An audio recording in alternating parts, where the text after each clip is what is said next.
जय झूलेलाल। मैं हूँ आरुषि। अभी मैं आपको सिखा रही हूँ जो भी है स्वर और व्यंजन में दोनों, जैसे ये मात्राओं के हिसाब से बड़ी छोटी की मात्रा सिखाऊंगी, फिर बड़ी की मात्रा टर्न बाय टर्न सिखा रही हूँ। मैंने क से सिखाया हुआ है, वो ज़रूर वीडियो जाके देखें।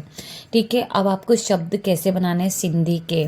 जैसे फॉर एग्जाम्पल ऊपर लिखा है किया हिंदी में, क य व, ठीक है। फिर उसके बाद किस प्लस, ये प्लस प्लस आप समझ आना, किस का हिंदी के न जो, आधा न लगाना है, ऐसे लिखना है केन जो। मुझे ये बताना पड़ा प्लस करके, ठीक है। फिर किस में हिंदी के में, किस का है लगाना है तो मात्रा कैसे आ जाएगी, केन जो आहे। है का मतलब आहे, मैंने एक प्रोनाउंस के हिसाब से बताया है। फिर किस को और के खे आप ऐसे पढ़ लेना सिंधी। तब तक के लिए जय झूलेलाल।